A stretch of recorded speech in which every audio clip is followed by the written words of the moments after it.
Y ahora lo que vamos a ver entonces, todo lo relacionado con reacciones de precipitación. Lo que nos va a importar aquí es ver cómo el equilibrio afecta la precipitación de una reacción, ¿ya? Y todo esto, bueno, va a estar relacionado con la naturaleza, obviamente, de la sustancia. No todas las sustancias precipitan a las mismas concentraciones, ¿ya? Acá nos dice, por ejemplo, una reacción de precipitación es un tipo común de reacción en disolución acuosa que se caracteriza por la formación de un producto insoluble o un precipitado, ¿ya? Ese precipitado es un sólido que se puede separar de la disolución, ¿ya? Y eso, ¿cómo se simboliza muchas veces? Como un producto sólido, así que aparece como un producto con estado sólido, ¿ya? Ahora, la definición de solubilidad, ¿cuál es? Aquí, bueno, nos dice la máxima cantidad de soluto que podemos contener dentro de un determinado disolvente, ¿ya? Y ahí nos dice que se clasifican como insolubles, ligeramente solubles o derechamente una sustancia insoluble, ¿ya? Bueno, acá nos están dando una reacción, debiese ser con un video, en donde mezclamos dos sustancias que son solubles en agua, pero al reaccionar se forma, por ejemplo, cloruro de plata, el cual no es soluble, y ese precipita inmediatamente. ¿Ya? Ya, esta tablita, ¿te suena? En esta parte de solubilidad, esta tabla juega un papel fundamental, puesto que aquí está contenido la mayor generalización de la solubilidad que cumplen casi todos los compuestos, ¿ya? Están los compuestos solubles por un lado, que están aquí, ¿ya? Y nos dice que, bueno, acá casi todos estos, por ejemplo, los compuestos que contienen como litio, sodio, potasio, rubidio, cesio o el ion amonio, todos solubles, ¿ya? No tienen ninguna excepción. De inmediato entonces, como que vamos a tener que memorizar esas cositas. Los nitratos, acetatos, bicarbonatos, cloratos, percloratos, también, todos solubles. No hay ninguna excepción. Ya cuando entramos a la parte de los halogenuros, que serían como los compuestos que están unidos a cloro, a bromo o a yodo, nos dice que estos van a ser solubles, excepto cuando se unen algunas de estas sustancias, que sería, por ejemplo, la plata, el mercurio o el plomo, ¿ya? Algo similar ocurriría con los sulfatos. Los sulfatos son todos solubles excepto los que están unidos como a plata, calcio, estroncio, bario, mercurio y plomo, ¿ya? Esta regla igual, bueno, es una parte muy tediosa intentar aprenderlo, pero hay que hacerlo, como aprender un poco de memoria esta parte. Bueno, y por otro lado, también al final aparecen compuestos que son, por lo general, son insolubles en agua. Todos los carbonatos, fosfatos, cromatos y sulfuros nos dice que son insolubles, excepto para compuestos que contienen metales alcalinos y el ion amonio. Bueno, esto igual lo habíamos visto un poco, que era lo que aparecía aquí arriba. Todos estos que son metales alcalinos eh, y el ion amonio son siempre solubles. Por lo tanto, eh, al juntarlo con un compuesto insoluble, un carbonato, pero en este caso que fuese un carbonato de un metal alcalino o un ion amonio, también pasaría a ser una sustancia soluble. Y lo mismo con los hidróxidos, ¿ya? Los hidróxidos dice aquí que muchos son insolubles, excepto los que están unidos con iones de metales alcalinos y el ion bario, ¿ya? Ahí tendríamos entonces la primera parte con las reglas de solubilidad. Ahora entramos a la parte de producto de solubilidad, ¿ya? Nos dice aquí, nos pone un ejemplo, en donde tenemos nosotros, por ejemplo, una disolución saturada aquí nos dice Ag+, plata más, con cloruro, y esto está en contacto con cloruro de plata, ¿ya? De alguna forma, el cloruro de plata va a ser una sustancia sólida, pero que de cierta forma va a liberar un poquito de, de iones cloruro y de iones plata, ¿ya? Y al igual como lo hacíamos antes, podemos definir lo que sería como una constante de equilibrio. En este caso, la constante de equilibrio no sería como una constante de acidez o de basicidad, como lo hacíamos antes, sino que vamos a analizar una constante del producto de solubilidad, que es esto, KPS, ¿sí? Y en este caso, bueno, recordar que cuando siempre que hablábamos de equilibrio, era como la multiplicación de las concentraciones en los productos, que sería el Ag más con el Cl menos, ¿ya? Y eso se divide por la concentración del reactante. Sin embargo, el reactante, al ser una sustancia sólida, ¿qué le ocurre? No se considera la sustancia, en este caso no vamos a considerar la sustancia sólida, dado que en los equilibrios los sólidos y los líquidos se descartan, no se consideran. Acá como definición nos dice que el producto de solubilidad de un compuesto es el producto de las concentraciones de sus iones constituyentes en una disolución saturada, cada una elevada a la potencia de su coeficiente estequiométrico en la ecuación de equilibrio. Sigue las mismas reglas de equilibrio que ya se han visto anteriormente. Dice que el KPS posee un valor único característico para cada sustancia a una temperatura específica, ¿ya? Y con esto, bueno, vamos a determinar una disolución si está saturada o no, ¿ya? Vamos a ir viendo de acuerdo a lo que nos estén dando. Acá tenemos una tablita donde está el detalle de todos los productos de solubilidad de la sustancia, ¿ya? Por lo tanto, analizándolo acá, podríamos ver de inmediato eh, qué tan soluble o qué tan insoluble es, ¿ya? Esto, al igual que el anterior, cuando nosotros veíamos que la constante de acidez, por ejemplo, era un valor grande, ¿qué quería decir en esos casos? Como que de alguna forma tenemos mayor tendencia a formar productos. Cada vez que nosotros encontremos una constante, entonces, que es un valor muy pequeño, quiere decir que es muy, muy, muy poco soluble. Mientras más pequeño el valor, menos soluble es la sustancia. ¿Ya? Bueno, aquí nos indican un poco lo mismo. ¿Ya? Ahora acá nos explican que hay dos formas de expresar la solubilidad. Podemos hacerlo como solubilidad molar, es decir, ver la cantidad de sustancia por volumen litro de disolución. En este caso lo expresaríamos como mol partido litro. O también podríamos medir la solubilidad en términos de la masa. ¿Ya? ¿Cuánta masa de ese soluto es capaz de soportar un determinado volumen de solvente? ¿Ya? Ambas expresiones se refieren a concentración en disoluciones saturadas a una temperatura determinada. ¿Ya? Y tenemos el primer ejemplo. Nos dice que consideremos una disolución saturada de sulfato de bario, el cual tiene una constante KPS de 1,1 por 10 elevado a menos 10. Y nos piden calcular la solubilidad. ¿Ya? Entonces, ¿qué debemos hacer como partimos? Escribimos primero nuestra reacción química y vemos, al igual como siempre, cuánto es el estado inicial, cuánto es lo que cambia y cuánto nos queda en nuestra situación de equilibrio. ¿Ya?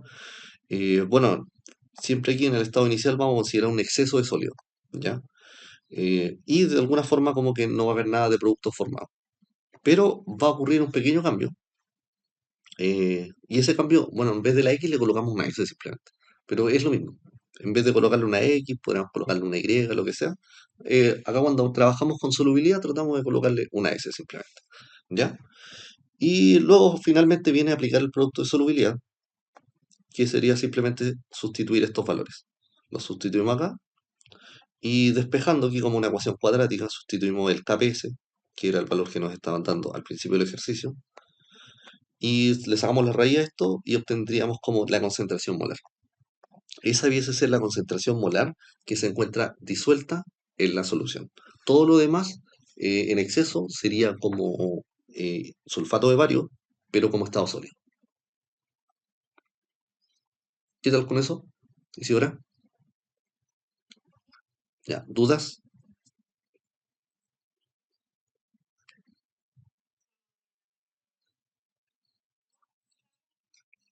Ya, seguimos entonces. Em, Acá nos entregan otras expresiones de KPS y de solubilidad, nos ponen algunos ejemplos X, ¿ya? Nos dan aquí un ejemplo, no sé, pues, esto sería como un cromato de plata, ¿ya?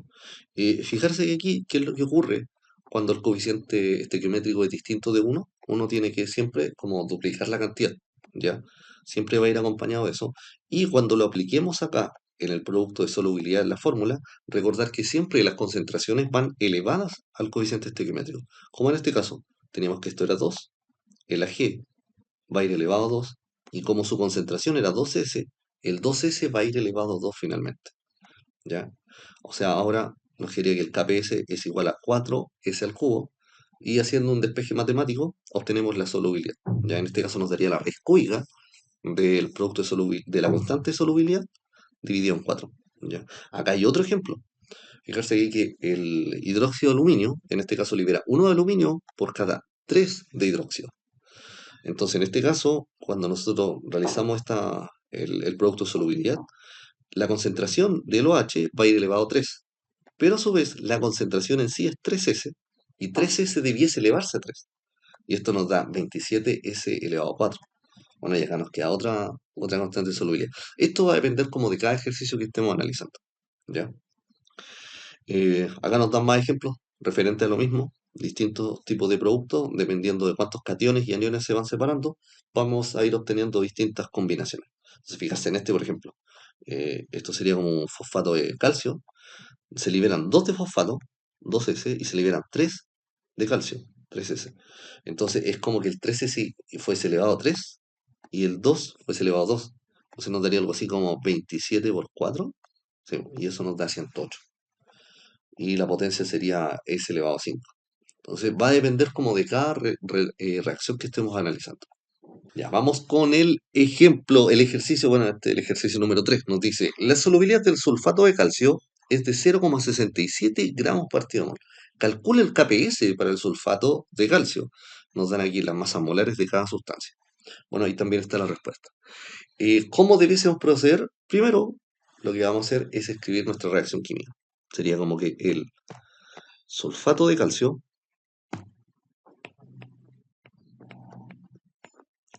esto debe estar en estado sólido, va a reaccionar para liberar Ca2 más y SO4 2 menos. Y vamos con nuestra reacción. Nosotros tenemos el inicio, bueno, esto está en exceso,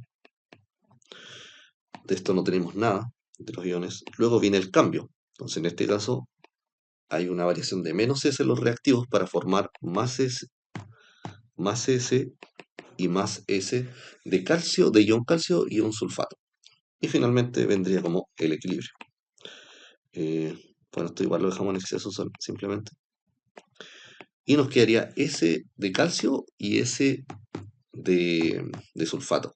Entonces, el KPS sería la concentración de Ca2 más y la concentración de sulfato.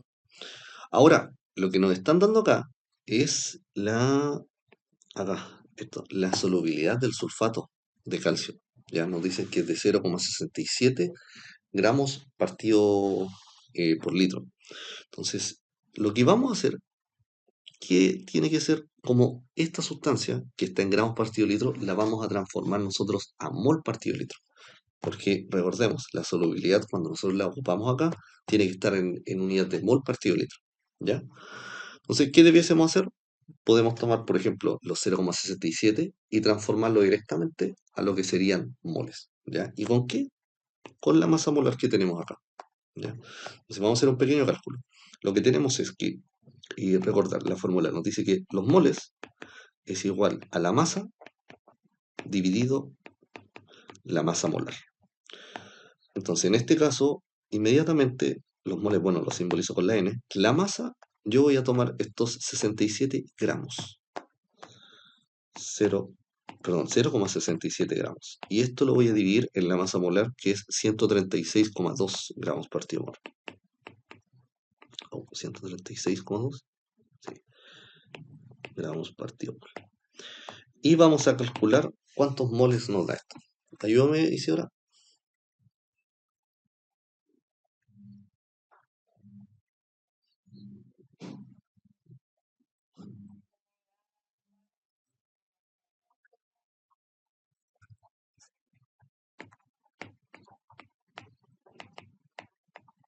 Por 10 elevado a menos 3.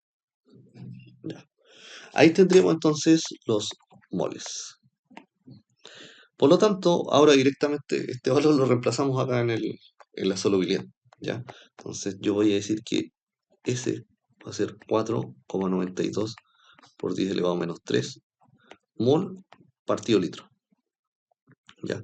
Simplemente hice un cambio en que los gramos los transformé a moles, que es lo que me están pidiendo. Entonces ahora, a sustituir el S, sería aquí S por S, S cuadrado, y el S cuadrado en este caso 4,92 por 10 elevado a menos 3 al cuadrado. 2,42 por 10 elevado a cuánto? A menos 5. Ya, y estamos bien. ¿Qué nos dice el ejercicio 6? A ver, dice, se prepara una disolución saturada de hidróxido de calcio, agregando exceso de sólido en agua. ¿Cuál es el pH de la disolución? Ya, ahí está la respuesta.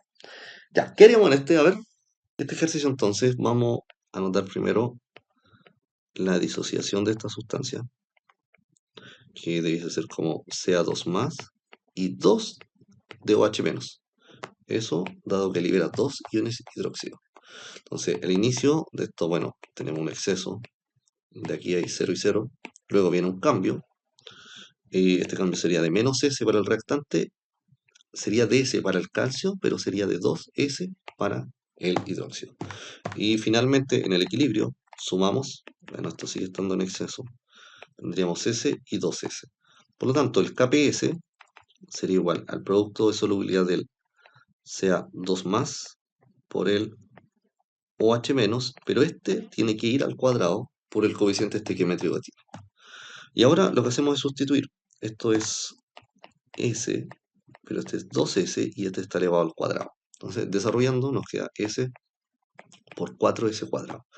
Resultado final, el KPS es igual a 4S al cubo.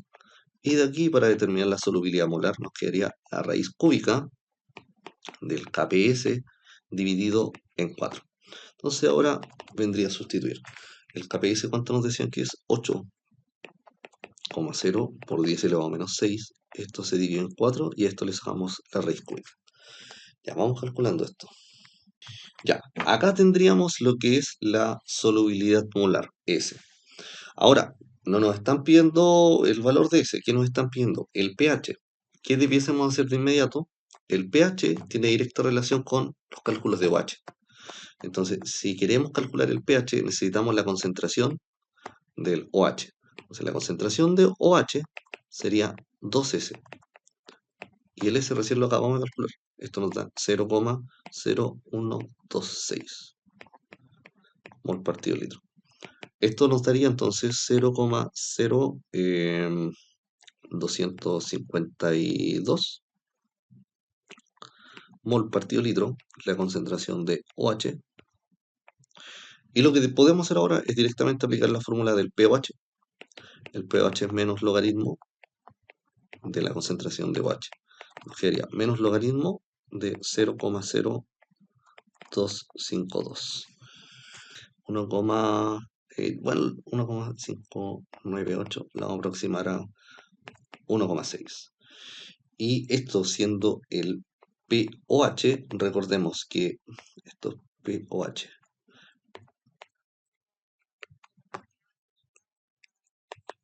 Exacto, menos el pOH. El pH sería 14 menos 1,6. Se nos daría 12,4. Ahora entramos como una nueva partecita, bueno, que no es tan nueva en realidad, pero un poco más de lo mismo.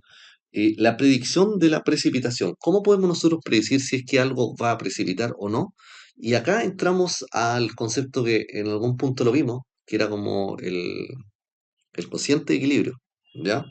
Entonces, bueno, aquí nos dice pues, que la disolución, dependiendo de las concentraciones que tenga, puede estar saturada, no saturada o sobresaturada. Entonces, para las concentraciones de iones que no corresponden a condiciones en el equilibrio, utilizamos el cociente de reacción, que en este caso se denomina el producto iónico, ¿ya? Para predecir si se formará o no el precipitado. Por lo tanto, el producto iónico, nosotros lo único que hacemos es tomar las concentraciones que se tienen, que no necesariamente van a estar en el equilibrio, y con eso, obteniendo el valor del producto iónico, que sería el valor de Q, nosotros podemos predecir si es que va a precipitar o no. Entonces, ¿qué tenemos? Si, por ejemplo, acá, voy a anotar aquí, si tenemos que el Q, en este caso, es un valor que es menos, si tenemos que el Q es un valor menor que el producto de solubilidad, la disolución no va a estar saturada. O sea, no va a haber una precipitación. Ahora, en cambio, ¿qué pasa si tenemos que son iguales? La solución se va a encontrar completamente saturada. ¿Ya? Y si es mayor, ahí definitivamente va a estar sobresaturada y por lo tanto va a haber una reacción de precipitación. Ya, entonces, ¿cómo hacemos aquí? Vamos con el primer ejercicio aquí. Nos dice, tenemos exactamente 200 ml de cloruro de bario.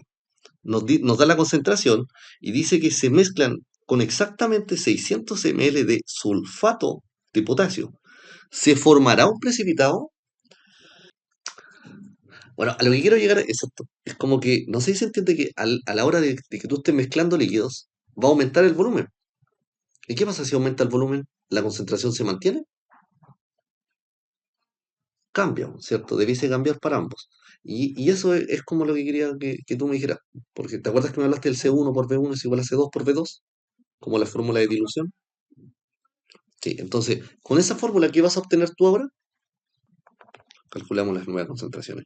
En este caso, tendríamos, por ejemplo, para el cloruro de bario, y aquí le voy a poner un 2 como que es la concentración 2. O final le voy a poner, no, final. Entonces, esto sería como la concentración 1 por el volumen 1 partido el volumen 2. En este caso, la concentración 1 es de 0,0040 mol partido litro por el volumen, que en este caso era de 200 ml. ¿Y en cuánto dividimos esto? En la suma de los 200 por los 600, que serían 800 ml. Simplificamos, y esto sería como, bueno, vamos a simplificar aquí, nos quedaría algo así como 4. Sería 0,004 partido 4, 0,001 mol partido litro. Ahí tendríamos como la concentración del cloruro de bario después de la dilución. Hacemos lo mismo para el sulfato de potasio. C1 por B1, perdón, era B2, volumen 2. Entonces sería 0, en este caso 0,08 mol partido litro por, nosotros tenemos acá 600 ml y tenemos que dividirlos en el total de la mezcla, que serían 800. Este hay que calcularlo. Esto nos daría 0,006 mol partido litro.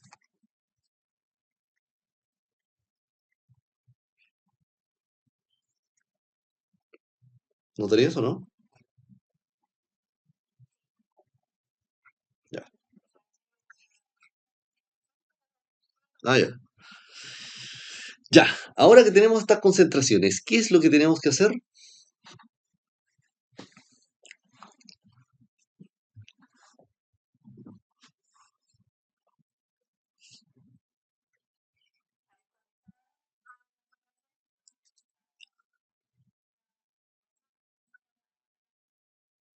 Sí, exacto. ¿Qué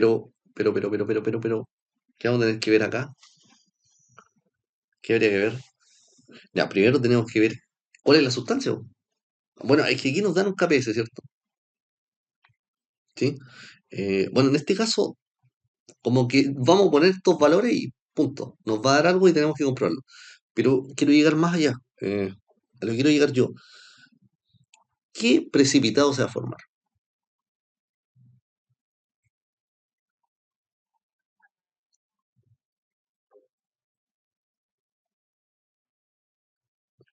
Entonces aquí tenemos que ver en realidad qué es lo que va a reaccionar con quién. ¿Ya? Por ejemplo, vamos a nuestra tablita. Eh, a ver, tenemos por acá.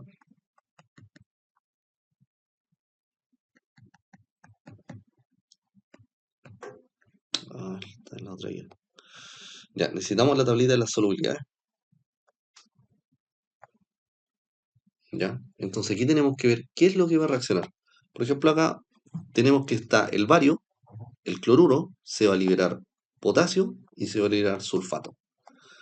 ¿Qué va a reaccionar con qué para... Bueno, primero veamos esta sustancia. Bueno, aquí de hecho yo creo que las dos van a ser insolubles, si las vemos en la tablita. Por ejemplo, el cloruro de bario, sí, insoluble, y el otro es el sulfato de potasio. Eh, sulfato, dice que son todos solubles, excepto los que están ahí ya. Los dos son insolubles al inicio. Van a reaccionar. ¿Qué sustancia que reaccione va a ser insoluble? Bueno, una podría ser, por ejemplo, el bario con el sulfuro, ¿no? Con el sulfato, perdón. Como que reaccionen estos dos, como que se realice el intercambio. Vamos a ver acá. El sulfato, en este caso, con el bario. Ahí está. Mira, ¿esto qué es? Es una excepción. Por lo tanto, ¿qué podríamos decir de inmediato? Que el sulfato de bario va a precipitar. ¿Ya?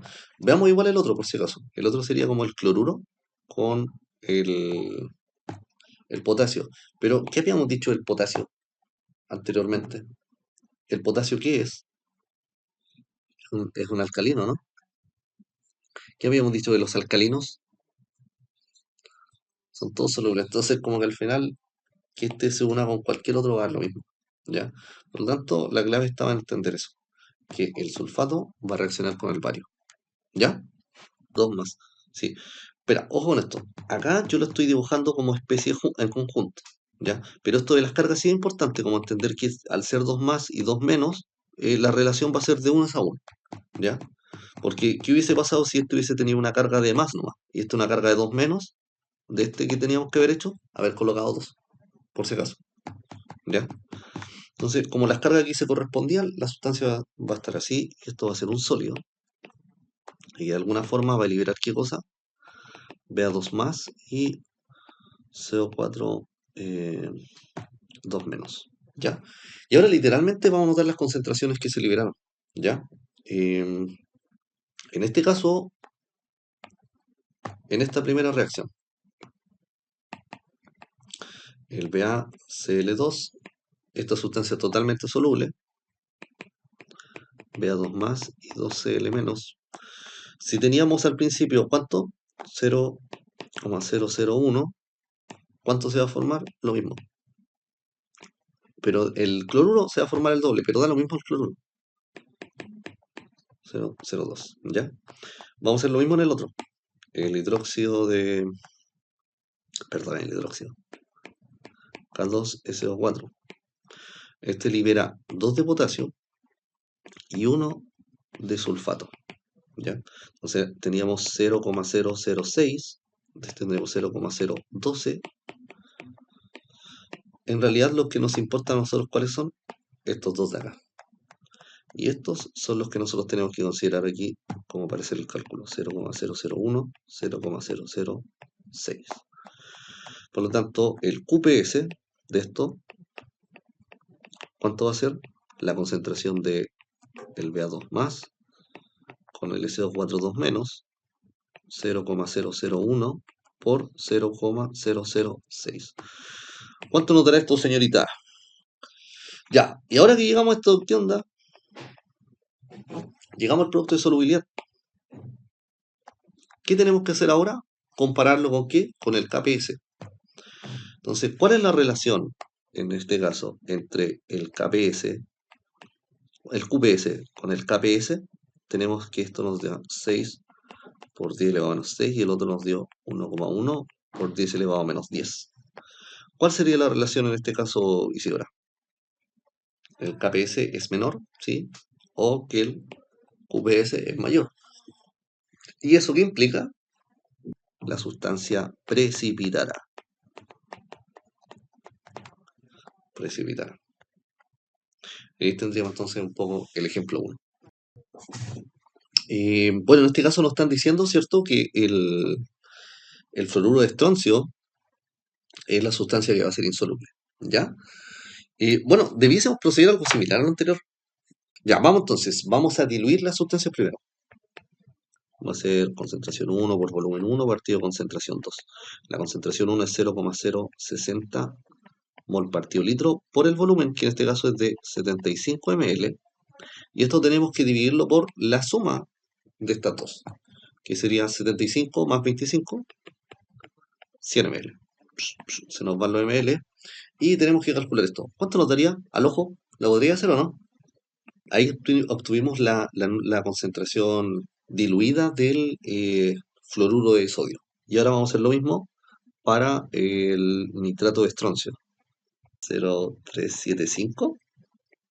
Ya, tenemos entonces las concentraciones finales. ¿Qué hacemos ahora?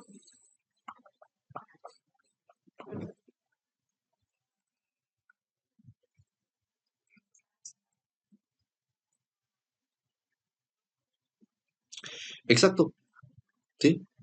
Vamos a hacer eso ahora. Ya, entonces vamos a hacer la dilución de cada una. Sería NaF. eh, bueno, esto nos va a liberar Na más y F menos.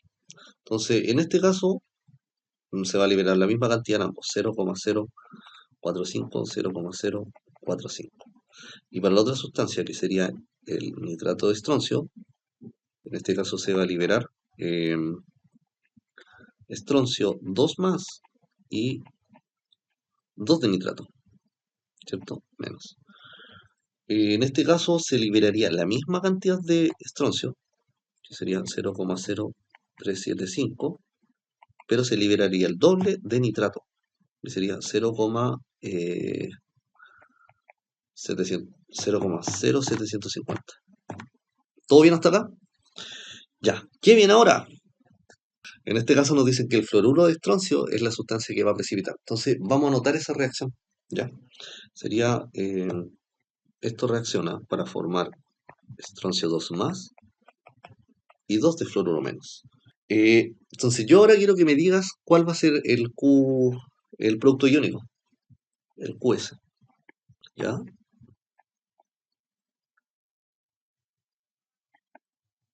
Eso, ¿cierto? Hay que elevarlo a 2. Y ahora simplemente colocamos este valor. El del estroncio, como dijimos, es la misma, 0,0375. Y la multiplicamos por la del flúor, que es 0,045, pero esta tiene que ir al cuadrado. Y a calcular el valor ahora. Por lo tanto, ahora viene verificar eh, las nuevas... espera, aquí voy a anotar, este era el paso 2, como calcular QS. Después la parte 3 viene comparar APS con QS. ¿Ya? ¿Y qué pasa en este caso? Vemos que el QS con el CAP, esto es 7,59 por 10 elevado a menos 5 y el otro era de 2,0 por 10 elevado a menos 10. Sí. Entonces aquí vemos que claramente esto es mayor, por lo tanto la reacción precipita. Entonces, ¿qué es lo que hacemos? Inicio, bueno, este está en exceso siempre. 0,0375. Ya. ¿Cuánto era el flúor que teníamos? 0,045. Esto sería, sería el más S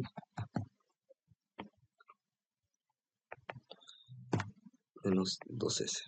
Ya. Ya, este es el tema aquí, Isidora. Como que esto lo podemos colocar en una calculadora de las que son como bacanes y podemos sacar el resultado, pero no hay como, aquí no nos va a dar una cuadrática, nos va a dar una cúbica. Entonces las ecuaciones cúbicas son como otro rollo. Esto nos daría 0,0375 menos S, y este 0,045 menos 2S. Y esto lo tendríamos que sustituir acá. En este caso teníamos 0,0375 menos la S, y acá 0,045 menos 2S, y esto está al cuadrado, ¿ya? Y esto nos queda una ecuación cúbica, po, ¿ya? Entonces, mira, lo que necesito un poco ahora es que pongas tu calculadora, ¿ya? ¿Tenés tu calculadora a mano, cierto? Sí, sí, eso, que el 0,02244, ¿o no? ¿Sí? Ya, entonces ese valor es el que ahora sustituimos, ¿ya? Ese es tu S que ahora tenemos que sustituir acá en cada uno. Entonces, vamos que hagamos el calculito. O sea que en el equilibrio yo tendría que mis concentraciones de estroncio 2 más son de 0,015 y la del fluoruro 1,2 por 10 elevado a menos 4. A ver, ¿estamos bien ahí, no?